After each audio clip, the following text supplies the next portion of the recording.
Hola chicos, ¿cómo están? Vamos a continuar con el proceso de respiración celular, que es un proceso que arrancamos en el video anterior. Dijimos que el proceso de respiración celular estaba formado por dos procesos. Uno que ya vimos, que fue el ciclo de Krebs, y el segundo era la cadena de transporte de electrones. La cadena de transporte de electrones es lo que vamos a ver ahora. La cadena de transporte de electrones es esto que estamos viendo acá. Durante la cadena de transporte de electrones, los electrones justamente son conducidos desde el NAD reducido y el FAD reducido que obtuvimos en el ciclo de Krebs, en la glucólisis y también durante la oxidación del ácido pirúvico, son conducidos desde niveles energéticos más altos a niveles energéticos inferiores, a través de reacciones que se llaman de óxido-reducción.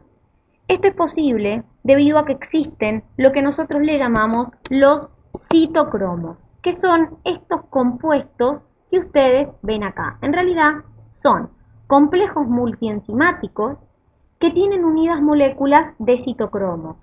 Y gracias a esto se pueden llevar a cabo estas reacciones de óxido-reducción. Los citocromos poseen un átomo de hierro que es quien verdaderamente va a aceptar y liberar los electrones y transferirlos a otro citocromo. Si bien estos citocromos tienen una estructura semejante, difieren lo suficiente para poder captar electrones que tienen distintos niveles energéticos. Fíjense, este obviamente recibe electrones con niveles energéticos más altos que si tenemos en cuenta este citocromo. Entonces, ¿cómo es el proceso de la cadena de transporte de electrones?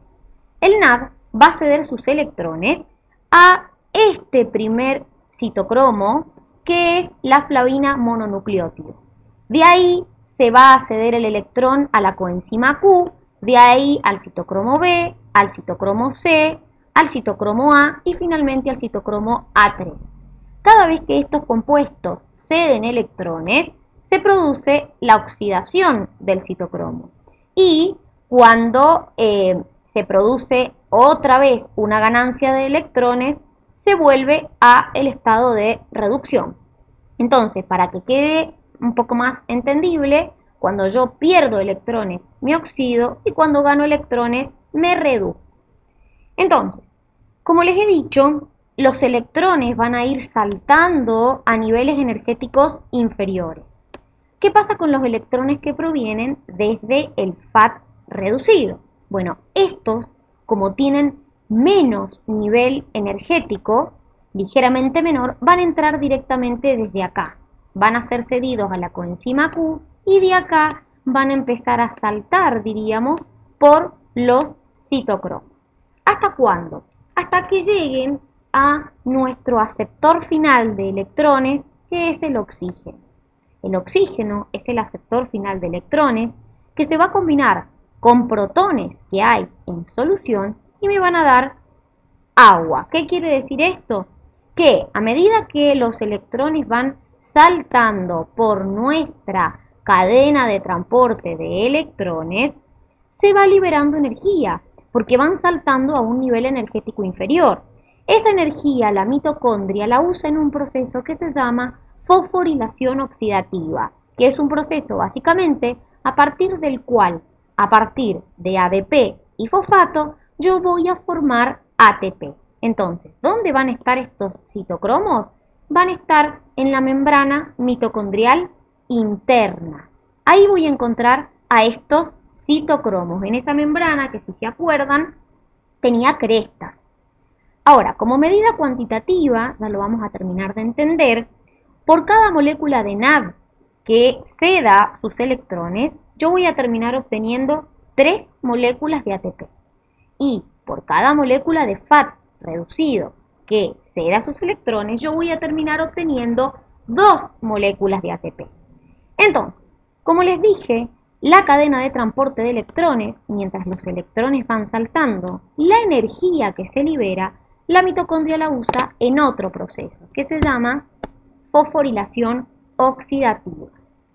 Este proceso, la fosforilación oxidativa, ocurre también en nuestra mitocondria, puntualmente en nuestra membrana mitocondrial interna.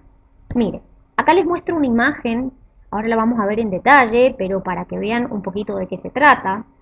Este proceso hay dos cosas importantes. Lo primero es que vamos a encontrar un gradiente de protones a través de esta, que es la membrana interna. Fíjense, acá tengo la matriz mitocondrial y acá tengo el espacio intermembrana. Entonces, lo primero que va a haber es un gradiente de protones, es decir, una diferencia de protones a ambos lados de mi membrana interna.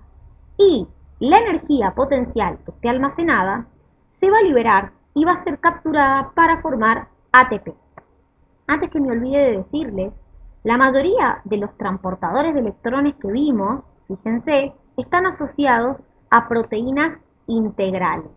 Entonces, mientras estos electrones son transportados por la cadena de transporte de electrones, lo que va a pasar es que va a haber un bombeo de protones desde la matriz hacia el espacio intermembrana. Repito, mientras los electrones van saltando por esto que vimos antes, que es la cadena de transporte, la energía que se libera en ese proceso me sirve para bombear protones desde la matriz mitocondrial hasta el espacio intermembrana. Entonces, como les dije, se va a generar, como ven acá en la imagen, un gradiente de potencial electroquímico, también llamado fuerza protón motriz. Fíjense que acá tengo mucha más cantidad de protones y acá tengo menos cantidad de protones. Entonces, ¿qué significa un gradiente de potencial electroquímico? Bueno, lo vamos a ver ahora. Fíjense, cuando yo hablo de un gradiente de potencial químico, voy a hablar de que en el medio externo, es decir, en el espacio intermembrana, me va a quedar mayor cantidad de protones respecto a la matriz. Entonces, ¿qué va a pasar? Cuanto yo más cantidad de protones tengo, ya lo van a ver en química, mi pH se vuelve más ácido. Mientras que cuanto menos protones tengo, el pH es más básico. Pero por otro lado, los protones tienen carga. Entonces, si tengo mucha más concentración de protones en el medio externo, tiene una carga más positiva que lo que está pasando en la matriz, que hay menos protones y por lo tanto tiene mayor concentración de cargas, o sea, su carga es más negativa, diríamos. Por lo tanto, este gradiente de potencial electroquímico, también llamado fuerza protón motriz, es la que me va a permitir una cosa muy importante. Me voy a volver para atrás, que es lo siguiente. Esta fuerza protón motriz que se genera es la que a mí me permite que los protones vuelvan a ingresar a mi matriz, porque esta membrana es impermeable a los protones. Entonces la única manera de poder volver a ingresar es por acá, porque esto que ustedes ven acá forma un canal para que los protones puedan volver a ingresar. Y ahora me voy a concentrar en esto que tienen acá. Esto que tienen acá es una enzima que se llama ATP sintetasa, que la voy a encontrar en la membrana plasmática de bacterias, la voy a encontrar en los tilacoides del cloroplasto y las voy a encontrar en la membrana mitocondrial interna, que es lo que estamos viendo acá, de animales y de plantas. Como les dije, esta ATP sintetasa, que es una enzima, tiene dos componentes, dos subunidades, la subunidad F0 y la subunidad F1. La F0 embutida en mi membrana y la F1 unida a la F0, pero hacia la matriz. Entonces, ¿qué me va a permitir esto? Esta subunidad tiene a su vez 3 partes y esta a su vez tiene 5 subunidades que la componen. Entonces, cuando los protones empiezan a pasar por acá, porque la F0 sirve como canal para que los protones puedan volver a ingresar a la matriz. Les voy a mostrar otra imagen para que se entienda un poco más. Esta imagen que tienen acá es la ATP sintetasa de una bacteria que se llama Escherichia coli. Fíjense, acá les voy a explicar un poquito mejor cómo funciona esta enzima. Fíjense que acá pasa lo siguiente.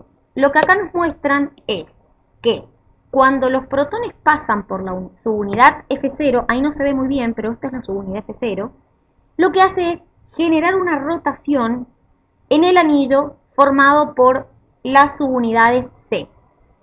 Esta energía rotacional se transmite a esta parte que es el rotor, que ya es parte de la F1, y rotan dentro de un anillo que es este, que es un anillo alfa y beta, donde en las subunidades beta yo tengo el lugar a donde se va a producir la síntesis del ATP, es decir, a donde se va a unir ADP y fosfato para formar el ATP. Entonces, en conclusión, si volvemos un poquito para atrás, en la F0, que es la subunidad F0, me va a servir como canal para que los protones puedan volver a ingresar a mi matriz. Y en la F1 es a donde se va a dar el lugar de la unión del ADP y el fosfato para formar el ATP.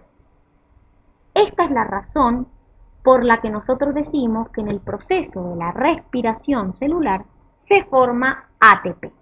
Entonces, ¿cuánto ATP se forma? Vamos a ver el rendimiento energético. Fíjense que el rendimiento energético global, yo estoy hablando del proceso aeróbico, de la vía aeróbica, es decir, hice glucólisis y seguí por una vía aeróbica. Hice la oxidación del pirúvico, hice ciclo de Krebs y finalmente la cadena de transporte de electrones. El rendimiento es que por cada molécula de glucosa en un proceso aeróbico, yo termino obteniendo 38 moléculas de ATP. ¿De dónde vienen esas 38 moléculas? Pues las hemos visto a lo largo de todos estos videos. Hemos recorrido esa formación sin darnos cuenta a lo largo de todos estos videos. ¿Por qué? Porque fíjense que, como nosotros dijimos en el primer video que hicimos, que vimos, en la glucólisis yo obtenía 2 NAD y 2 ATP. Yo les dije que por cada NAD reducido yo terminaba obteniendo 3 ATP. O sea que los NAD me terminan dando 6. 6 más 2 me da 8. O sea que la glucólisis aporta 8 ATP. Después vimos el proceso de la oxidación del ácido pirúvico. Dijimos que por cada oxidación, por cada molécula que se oxidaba, yo obtenía un NAD reducido. Pero habían 2 moléculas de pirúvico que se oxidaban a acetilcoenzima A. Por eso lo multiplico por 2. Entonces, si tengo 2 NAD, me van a terminar dando 6 ATP. Y lo que más aporta ATP es el ciclo de Krebs, que también lo vimos. Y también vimos qué rendimiento me daba. ¿Sí? Dijimos, por cada vuelta, un ATP, 3 NAD y un FAT reducido. Pero el proceso se hacía 2 veces. Entonces, por eso, lo multiplico por 2. Entonces, en total, el ciclo de Krebs me aporta 24 ATP. Recuerden, repito, todo está multiplicado por 2 porque yo en la glucólisis obtenía 2 moléculas de ácido pirúvico. Entonces, esas 2 moléculas de ácido pirúvico se oxidan a acetilcoenzima A y esas 2 moléculas de acetilcoenzima A ingresan a Krebs y cada una da una vuelta. Por eso todo se multiplica por 2. Y el total me da 38 ATP. Este es el rendimiento energético en un proceso aeróbico. ¿Sí? Siempre los procesos anaeróbicos, que también los vimos, me dan muchísima menos cantidad de ATP que el proceso aeróbico. Entonces, la glucólisis y la respiración liberan 686 kilocalorías por mol de glucosa. Ahora, un mol de ATP me da 7 kilocalorías. Si yo multiplico 7 kilocalorías por los 38 ATP que obtuve, me daría en total 266 kilocalorías. Sin embargo, yo les dije que obtuvimos en realidad muchísimo menos. Entonces, quiere decir que la reacción, el proceso de la respiración celular, no es perfecta, sino que tiene un rendimiento del 40%, porque miren lo que me tendría que haber dado y en realidad obtuve esto. Entonces, ¿qué pasó con el resto de la energía? El resto de la energía se pierde como calor. Entonces, el rendimiento en realidad del proceso de la respiración celular es del 40%.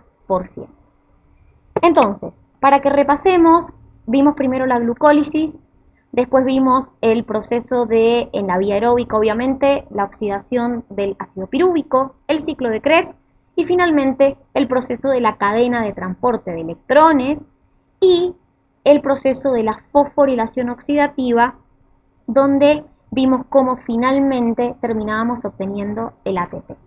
Entonces, chicos, hasta acá llega el video, espero que haya quedado claro. Igual, cualquier duda pueden consultarnos. Les mando un beso enorme. Chau, chau.